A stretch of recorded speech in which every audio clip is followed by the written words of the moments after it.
Welcome in to another edition of Inside Carolina's Postgame Podcast. I'm your host, Tommy Ashley. We are sponsored by Johnny T-Shirt and Congruity. I did not expect 300-plus people here at 11:15 or 11:25 on a Tuesday night after Carolina once again, Rob, has a lead late. Not a very big one, but a lead, and cannot finish the deal in Winston-Salem. Falls to Wake Forest 67-66. A couple late threes make it a little more closer than it was. But Rob, your overall thoughts before we dig into it?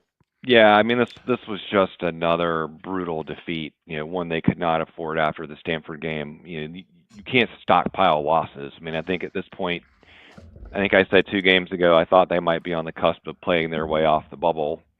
They may be closer to doing that now, but in the wrong direction.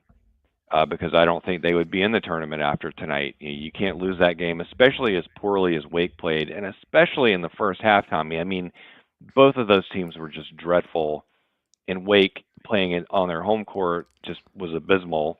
Could have handed Carolina a 10 or 12-point lead, so at least they would have had a working margin to withstand the little mini runs that Wake went on, but a missed opportunity and one the team just couldn't afford. Yeah, there's so many things to pinpoint in this one. It comes down to the wire. A couple stats of note: Elliot Cadeau, 13 assists, 3 turnovers, had 10 points in the first however many minutes, Rob, and it felt like, okay, this is working. Let's not do it anymore. I mean, I'm having a hard time understanding Hubert Davis's offensive scheme. We've talked about it a lot, but it's 5 out, pounded into the ground, and somebody go make a play. Elliot Cadeau was doing that early. They ran a couple sets, got a Lubin lob, got a Jalen Washington play. Help me understand what Carolina's trying to do on offense, what Hubert Davis and his coaching staff are trying to do on offense. I am not the smartest guy in the world, but I know ugly basketball and ugly offense when I see it, and it is pretty consistently ugly. I thought in the second half, I understood what they were trying to do because they were getting objectively wide open threes. And those are shots you typically want if you're a high-level basketball team. You have to think that you're going to hit your fair share of them. And so I think, given that they like to camp out guys on the corner, it's not my favorite thing, but it can work. A lot of really good teams do it, and they just weren't making anything. On the other hand, I think this is sort of to your point, Wake wanted them to take those shots. They were giving them those shots, trying to bait guys like Trimble and Powell into shooting, and Jackson was off. And it was okay for Davis, but all in all, just a very poor shooting night. And so Carolina was helping them because, as you said, on the possessions where they had more player movement and a little bit more of an intricate design, they were very effective. The lob out of the break, a couple of those other nice sort of give and go type plays. You can't do that every time, but I would love to have seen more of that because I thought, as you said, Cadeau was really in his bag tonight. He was sharp and he was on point, and so I would love for them to have made him even more of a focal point of the offense as a scorer, and not just have the team pass the ball around the perimeter like that. Even though that is kind of what the offense is designed to do. Yeah, it's an NBA offense without NBA players, and it can be quite ugly at times. And to your point about Elliot Cadeau, let's talk about him a little bit. We've bagged on him a fair amount, and I've done these shows with Dewey, and Dewey's been hard on him. But the one thing about Elliot is when he starts well, when he makes some shots early, he's fully engaged. Now, he will give you some ridiculous fouls. We all know that, and he had 4 tonight. But he started so well, and it's like you gotta stick with him, ride him, and it just seems like it's almost like it's your turn now, Or Hubert says, no, let's get RJ involved, let's get Ian Jackson involved. Rob, we talk a lot about the hot hand, and we've heard that talk on the football side, we've heard that talk on the basketball side. Anywhere you go, Elliot has the hot hand. He finishes the night with 14 points. He had 11 in the first half. He had 10 in the first 7 or 8 minutes. Why are we making this more difficult than it is, Rob?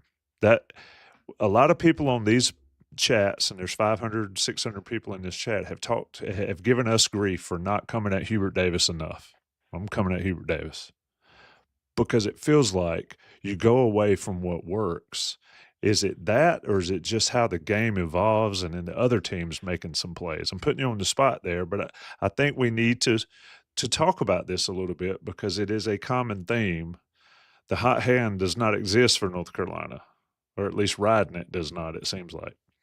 Yeah, I mean, I think there's some of both. I mean, Wake certainly was being more responsive to Cadeau, I thought, after his hot start, and then once Carolina sort of accepted the invitation to take those open threes, I'm sure Wake would have responded again if the Heels had made some. So some of it goes back to the Roy Williams thing about the ball. Everything looks better when the ball goes to the basket. But it's not just that. I mean, we know that because when you're consistently struggling on offense with a battery of really good guards who are all creative playmakers, they ought to be able to get more movement and create better matchups after a pass or two, after an off-ball screen or two. And now you can really take advantage of the fact that you have these really creative guys on the ball, because all of Cadeau and Jackson and Davis, and to a lesser extent Trumbull, although he's struggling right now. Even Trumbull too, though, if he's the number 4 guard, Powell can make some plays. They just aren't putting them in motion enough, and I think they've underachieved on offense to some extent all 4 seasons. Even in 2022, that team got hot more on defense than anything, and they just haven't figured that out yet. It's just been a tough sled because I think, to your point, they're trying to execute an offense that really isn't made for these rosters. And maybe if they had an elite roster, I mean, Duke would do some of this stuff where in the later K era, they weren't having a lot of UConn type screens. They would spread you out and let their guys go and make plays. But Carolina doesn't have that kind of talent, and I think they need to recognize that earlier in the process. So now they're sort of stuck with this offense that was designed for R.J. Davis and the other guys to just sort of make plays. And the your turn, my turn thing has been an issue all season. Yeah, I mean, you mentioned Duke, and people don't want to hear it, but you can go back to J.J. Redick era, and J.J. Redick would run off 3 or 4 screens before he got an open look. How many times have you seen that happen for this North Carolina offense? They just do not do it. They do ball screens, but you don't see a ton of off-the-ball screen in action and back and forth. You see guys camping in the corner. We've seen that. You see Cade Tyson come in and get a minute. I mean, he's been MIA, and rightfully so for the most part. He comes in and he gets a shot off and doesn't come close. You got Withers that hits a 3, which he had to take. He didn't have to take the second one. But we can talk about defense all day, and we do a lot, and we're going to here again. But I just think the offense is offensive, and I think that resides with the coaching staff. You're 20 games into a season where you have not formulated a plan to get your guys in the best position to do what they can do. And so here we are, and North Carolina's lost to Wake Forest. Shout out 630 people in the chat. Carolina falls to Wake 67-66. Rob, more thoughts here. You mentioned Ian Jackson. He's not hitting from 3. He's struggling a little bit. Is it a lot of people want to say a freshman wall? I don't think 1 or 2 games signify a wall, but what are you seeing from Ian that maybe we're not seeing the last few games where he went off, quite frankly? I think it's because he's gone from 3rd on the scouting report to 2nd, and now he may be 1A, and that makes a difference in college basketball. I think that's part of it. I also think that he was sort of shooting ahead of where he really is. I mean, he's not really a 40% 3-point shooter. I think he's a freshman. He has okay form. Even now, he still has a great percentage. He's shooting it really well overall. But I think he was just bound to cool off a little bit. But as you saw, the offense has been really dependent on him. And so when he has a couple of bad games in a row, they don't really have a solve for that, because now they end up with R.J. Davis is trying not to take 25 shots a game. And so if he's not going to do that and Jackson's off, then you end up with sort of this unknown question. There's no answer to the question about where do they get good shots. And so that's how they end up like, oh, well, I'm open, I'll shoot. And they end up taking the types of shots that Wake wanted and Stanford wanted. And this is the second game in a row where they've done that, because Jackson's not playing as well, because Davis still is just he's hanging in there. His numbers aren't bad, but certainly he's a long way from his level last year. And they haven't found a solution to it in terms of getting other people involved in ways that they can be effective, because you can't just take Drake Powell or Seth Trimble and expect them to take and make the same shots that Ian Jackson has been making, and Jackson himself will have the occasional off game. The offense is not cohesive, so it's not getting a lot of easy looks. You're relying on guys to make plays, and if they're just not making them, then you're just going to have these ugly nights. Yeah, when you look at some interesting stats, Carolina 8 for 21 on layups, 4 for 4 on dunks, so that's a little better. Points per possession, 0.904. Let's look at some split box stats. Both teams shoot 40%. Carolina shoots 25% from three, ends up 8 for 32. I think they were 3 for 22 at one point there. Wake Forest 2 for 15 from three. Rob, but they shot 27 free throws. Now we can talk about defense for North Carolina. The offensive rebounds, when you look at the offensive rebounds, there's only 10 for Wake, 8 for Carolina. But the way Carolina gives them up, it just seems like so many more offensive rebounds for the other team. They come in crucial stretches when Carolina desperately needs a stop. Your thoughts on, let's talk about the defensive rebounding first and then the defense in general. I think they've been hanging on by a thread on the defensive glass all year. I'm more sympathetic to that because of the size of the team. I do think they've actually improved defensively over the course of the year. I mean, it was a mess, and you and I talked about it in Maui especially. The team didn't really have a concept for what they were doing. I think they've solved that. I think now they're sort of playing the Hubert Davis defense where you keep everything in front of you. They're not going to force a lot of turnovers, but at least they aren't giving up as many easy shots. Now, having said that, you see late in games, as you mentioned, when the other team has to get a basket, if they get the miss, the Heels are having a hard time corralling that rebound. It's happened in multiple games now where they're doing okay on the defensive glass from until about the 3 or 4 minute mark, and then all of a sudden it's a huge problem, and they have to solve that because it is ruining what is otherwise some not bad defensive play. I mean, tonight, yes, some of it was Wake shot poorly, and some of it the Heels did a pretty good job, I thought. I mean, that was winning defense. Wasn't enough to overcome the offense, but all in all, I'm a little softer on the defense with them because I think they're closer to their potential. It's the other end of the court where I feel like they're underachieving so much. Yeah, just looking at the stats, Carolina gets out-rebounded by 8, 41-33. Offensive rebounds, I mentioned it, 10-8 in favor of Wake Forest, 13-7 second chance points. Carolina did win the points in the paint, win the fast break points. Carolina had 18 assists to only 7 from Wake Forest. To your point, and what I said earlier, it's the offense that's killing this team. The consistent offense, Carolina scores 66 and losing to Wake 67-66. Johnny T-shirt and congruity. I must read this, Rob.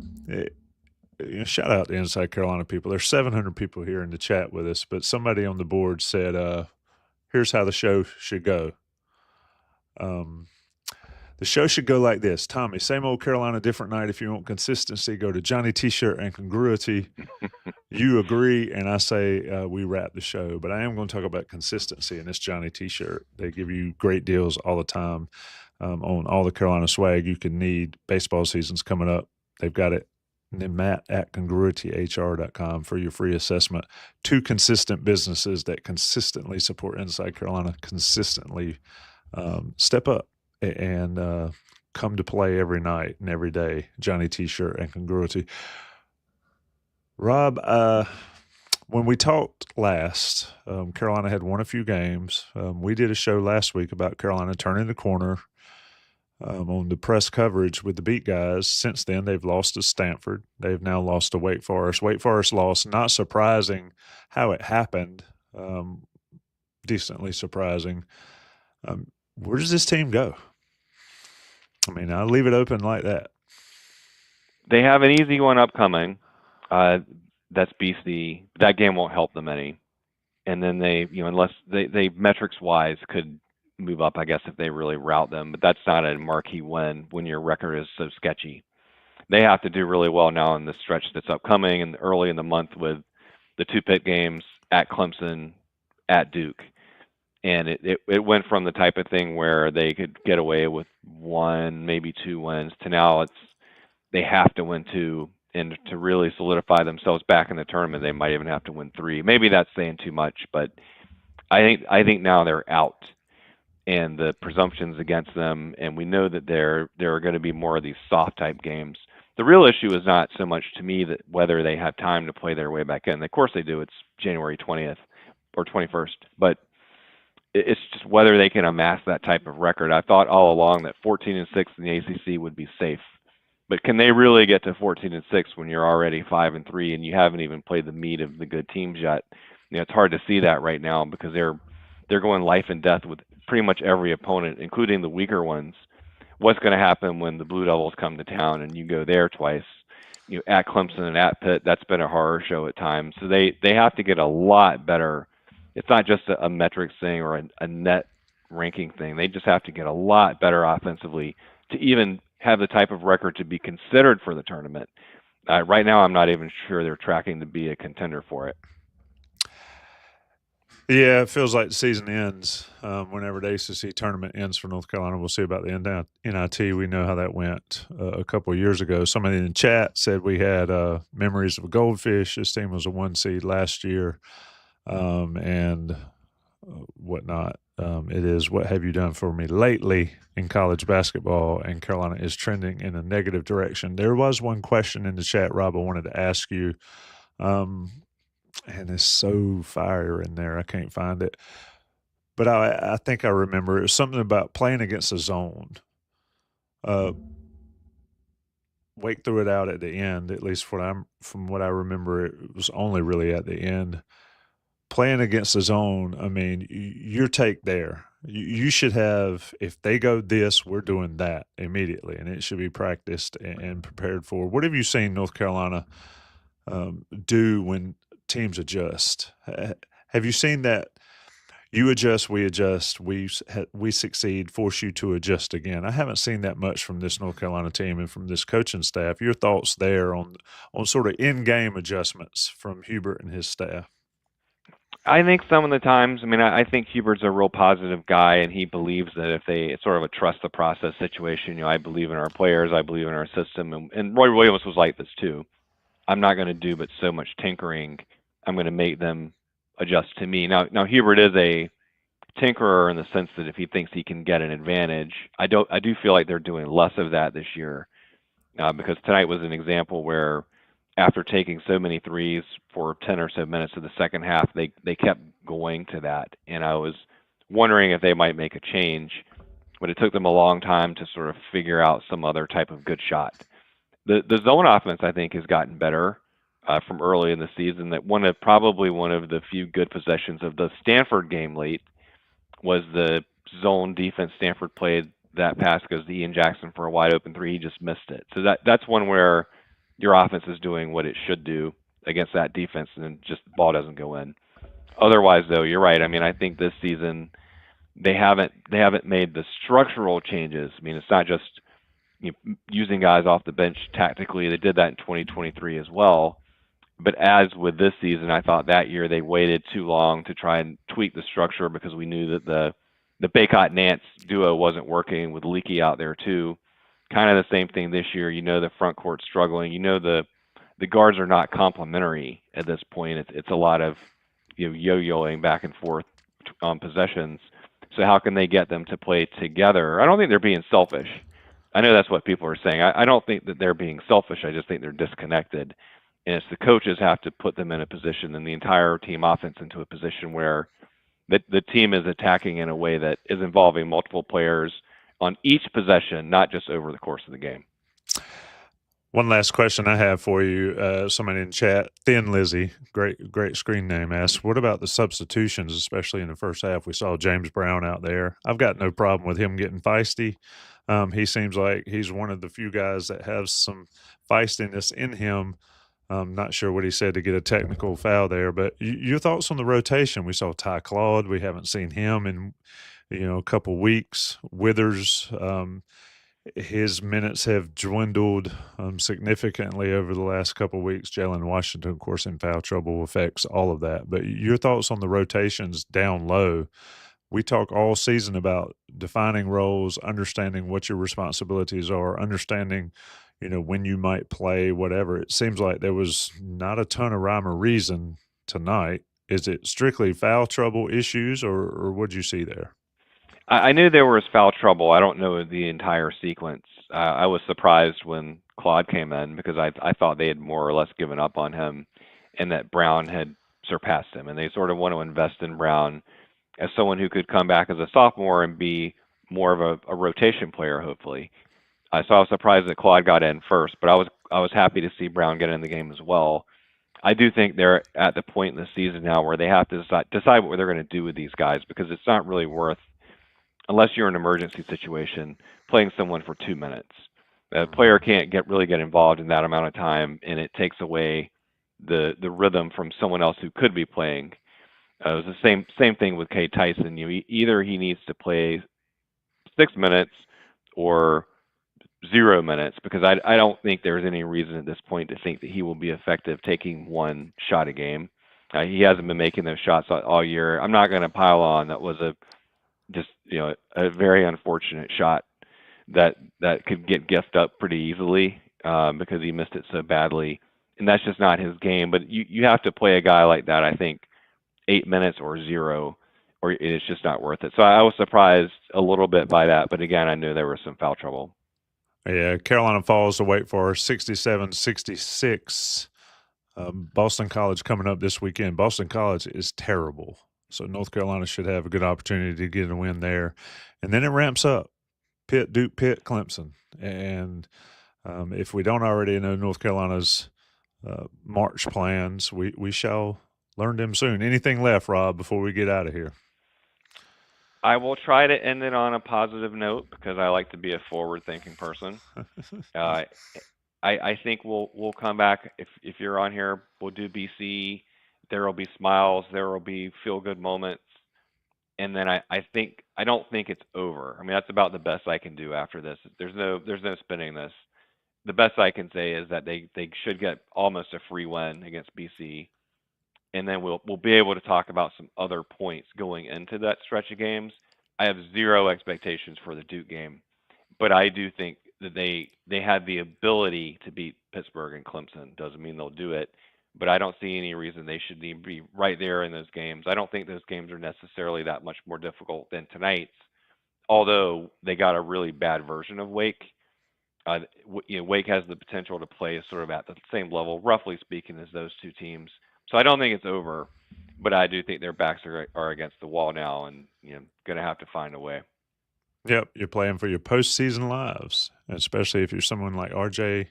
Davis, who this is it. This is the last ride. We'll see what happens with North Carolina, but we'll be back this weekend after Boston College. Stay tuned to Inside Carolina for plenty of other coverage. Of course, Adam, Jeremiah, and all the beat guys on scene in Winston-Salem tomorrow, if you're so inclined. Noon dish with Don Callahan and me at noon, talk Carolina football recruiting, and then 9 o'clock, Jason Staples and me again. We'll talk Carolina football with a special guest to talk a little bit about some of the players that Bill Belichick has got coming into the program. Shout out to 650, 670, or 80. Hit the like button. Subscribe if you're not already. Tar Heel 50 or 95 if you're in the chat saying we give everybody a pass. Send me an email. Let me know what kind of pass you think we're giving when we do these shows. I do not agree with you, but see everybody, see Rob next time. And shout out to Johnny T-Shirt and Congruity. Rob, it's always a pleasure. Even if they lose, it's always a pleasure to talk ball with you. Absolutely.